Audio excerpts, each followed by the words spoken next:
Halo, selamat sore pemirsa. Sudah hadir di tengah-tengah kita Kepala Dinas Penanaman Modal Pelayanan Terpadu Satu Pintu, Bapak Mahdani. Apa kabar Bapak sore ini?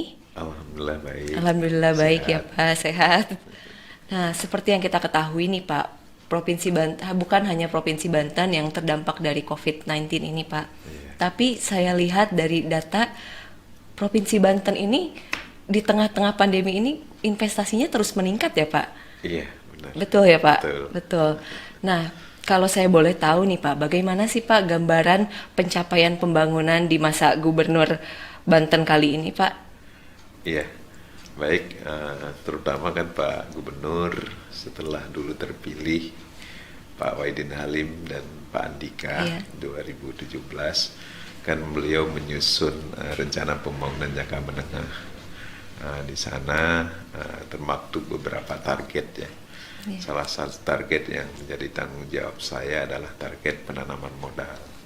Target penanaman modal ini selain target dalam RPJMD, juga ada target nasional untuk daerah iya, gitu.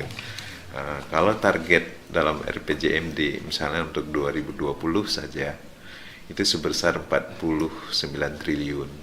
Tetapi alhamdulillah kita realisasi sebesar 62 triliun gitu ya.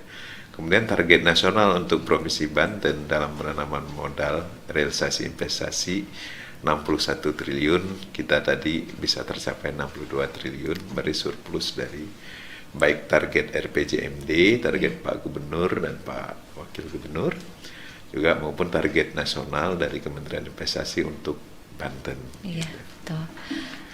Banten juga termasuk 5 besar ya Pak di PMA-nya? Iya, Iya, uh, betul Pak. jadi kita dalam hal investasi kan ada dua.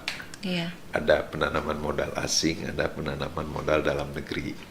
Jadi penanaman modal asing ini yang sumber dananya adalah full dari luar negeri. dari luar Full negeri. luar negeri di tahun 2020 kita dalam capaian 62 triliun itu 30 triliunnya dari PMA.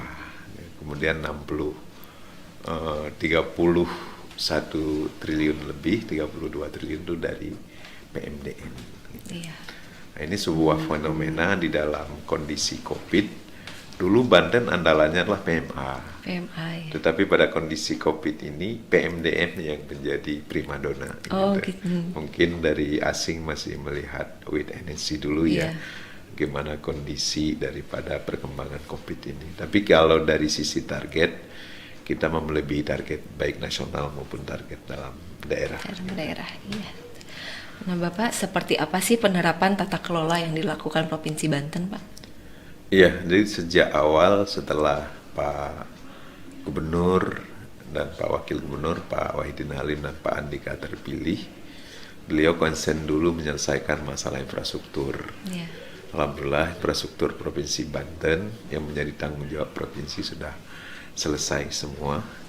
Hanya tersisa kemarin tahun 2020 sekitar 7 kilometer iya, infrastruktur jalan. Ini merupakan suatu hal yang menjadi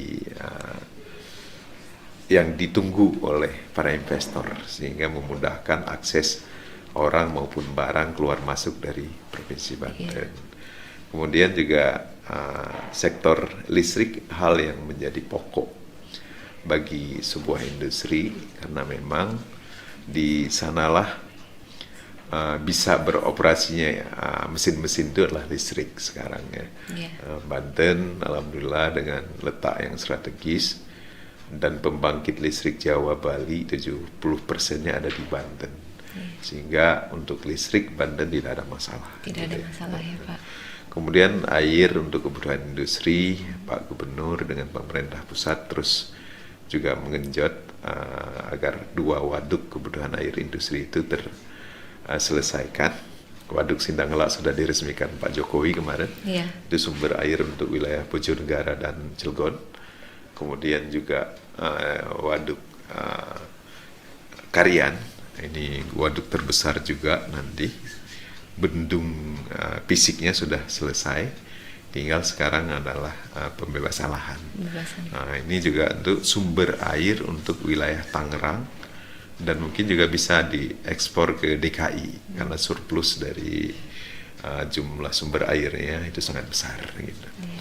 Kemudian dari sisi kami di Dinas DPM PTSP Provinsi Banten, tugas kami adalah di sektor perizinan, di mana sejak 2020 kami sudah mengonlinekan semua izin. Jadi dalam kondisi COVID ini tidak perlu bertemu ya kalau memang tidak ada kendala. Iya. Sehingga bagi calon-calon investor di dalam mengurus izin itu cukup dengan mereka datang mengupload sendiri aja di sistem, kemudian izinnya di print sendiri di kantor masing-masing gitu. Inilah upaya-upaya baik dalam kondisi COVID maupun upaya percepatan lainnya. Nah Pak, kalau proyek strategis nasional nih Pak, yang seperti apa sih Pak yang cocok untuk investasi yang seperti apa di Provinsi Banten ini? Ya, hampir semua cocok ya Banten. Iya. Karena Banten ini mau lihat dari sisi mana. Kalau proyek strategis nasional yang paling banyak tahun 2020 itu jalan dan pariwisata. Iya. Tetapi kalau mau lihat investasi di Banten, hampir semua itu cocok dalam arti saling terkait antar industri maupun cocok letak strategis Banten. Iya. Maksudnya letak terkait dengan antara industri hulu, antara dan hilir ada di Banten gitu. Sehingga orang ada yang berinvestasi di hilir, bahan baku ada di Banten gitu. Misalnya Banten unggul di 5 sektor industri ya. Industri petrokimia, industri logam, industri alas kaki, industri makanan dan industri tekstil, itu hulu ada di Banten gitu. Sehingga industri ikutannya tinggal memilih sektor apa. Kemudian kenapa Banten cocok untuk tempat investasi? Karena letak strategis Banten ya. Banten dilayani oleh Bandara Soekarno-Hatta, mungkin bandara terbesar di Indonesia ya, yang sangat sibuk. Kemudian juga Banten dekat dengan Tanjung Priuk. Tetapi kita juga banyak pelabuhan sendiri gitu. Cuman belum seperti Tanjung Priuk ya. Tapi untuk memasukkan bahan industri untuk Banten kita banyak pelabuhan juga. Kemudian juga kita terletak dekat dengan di gerbang Sumatera. Ya kalau industri yang berproduksi di Banten menjual ke Sumatera kan tinggal nyebrang. Iya, iya. Nah ini mungkin letak strategis, kemudian letak juga hubungan industri baik hulu, hilir dan antara itu ada di Banten. Gitu. Sehingga Banten layak untuk berinvestasi gitu ya. Oke Pak. Nah sejauh ini nih Pak, penyebarannya untuk investasi di Provinsi Banten ini bagaimana Pak? Apakah sudah merata di setiap kotanya atau bagaimana? Iya, jadi Provinsi Banten dalam rencana pembangunan jangka panjang, itu kan rencana 25 tahun, Iya. itu membagi 3 wilayah kerja pembangunan.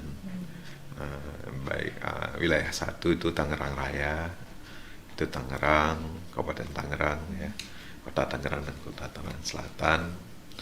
Nah, itu memang kalau kota ya, kota Tangsel, kota Tangerang, memang lahannya sudah mulai berkurang ya, sehingga sangat selektif dalam memilih jenis industri yang tidak membutuhkan lahan yang besar gitu.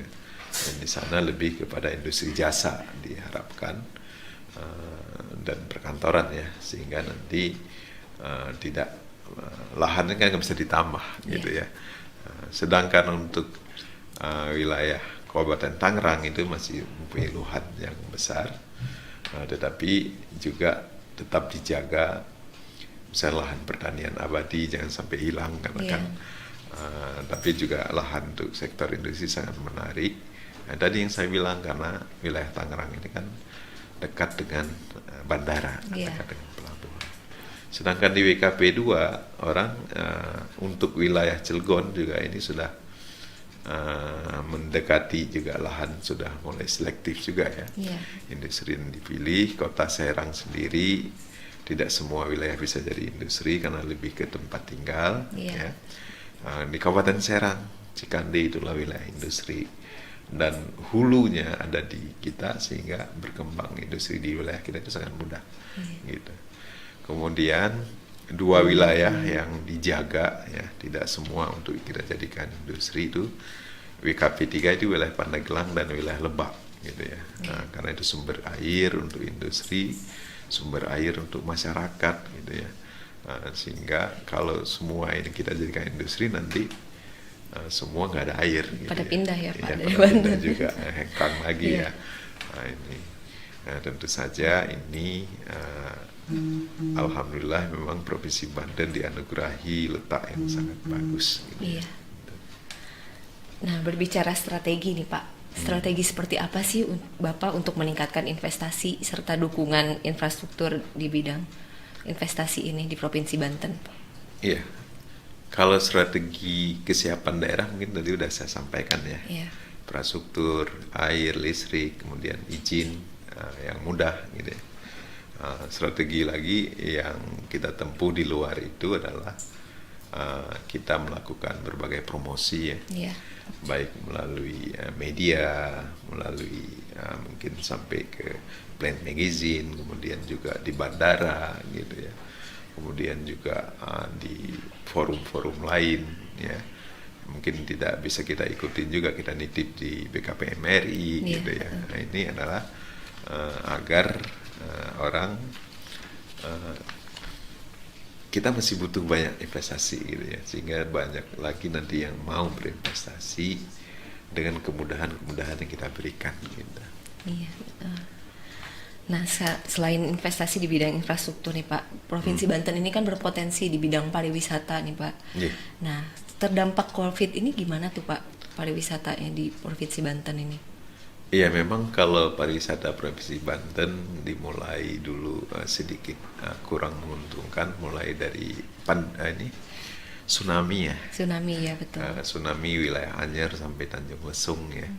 Nah, ini kemudian juga 2 tahun yang lalu aktivitas Gunung Krakatau juga tinggi gitu ya. Sehingga daerah pariwisata Anyer itu mungkin terpukul ya, karena memang tingkat huniannya menjadi sangat berkurang gitu. Nah, ini tetapi kita Pak Gubernur dengan pemerintah daerah juga mengembangkan sektor lain ya, sektor pariwisata religi di Banten Lama. Ini tingkat kunjungan luar biasa gitu ya, hampir 45.000 setahun gitu ya. Nah, ini ditambah lagi pada momen-momen kegiatan Islam ya, hari-hari besar Islam itu sangat kunjungan luar biasa. Bukan hanya orang Banten, di luar Banten pun juga saya lihat di Pulau Jawa ini sudah ada agenda ya untuk keliling bagi penziarah untuk seluruh wilayah Pulau Jawa ini, dan Banten menjadi salah satu masuk ke dalam agenda tingkat pengunjung itu. Selalu ramai ya Pak di sana? Selalu ramai, terutama kalau hari-hari biasa di malam Jumat ya. Ini sangat padat di sana. Tetapi momennya adalah juga dalam rangka beribadah gitu ya. Nah, ini terakhir nih Pak, harapan Bapak untuk investasi ke depannya seperti apa? Ya, kita berharap dengan kemudahan yang sudah kita sediakan saat ini, tingkat minat investasi ya. Sebenarnya minat investasi di Banten sangat besar. Hampir 1.000 setiap tahun minatnya. Tetapi yang realisasi ini kan banyak pertimbangan, melihat kayak kondisi COVID gini masih mempertimbangkan gitu ya. Kita idealnya butuh setiap tahunnya itu 250 triliun investasi, sehingga baik pertumbuhan ekonomi maupun juga penyelesaian masalah pengangguran itu bisa terselesaikan, kesempatan kerja gitu ya. Nah, oleh karena itu kami terus berupaya ke depan semakin menjadi Banten adalah wilayah tujuan investasi gitu. Oke. Nah, terima kasih banyak Bapak sudah bincang-bincang sore ini tentang investasi di Provinsi Banten. Saya Nahda pamit undur diri. Mari berinvestasi di Banten. Satu gerbang, sejuta peluang. Sampai jumpa.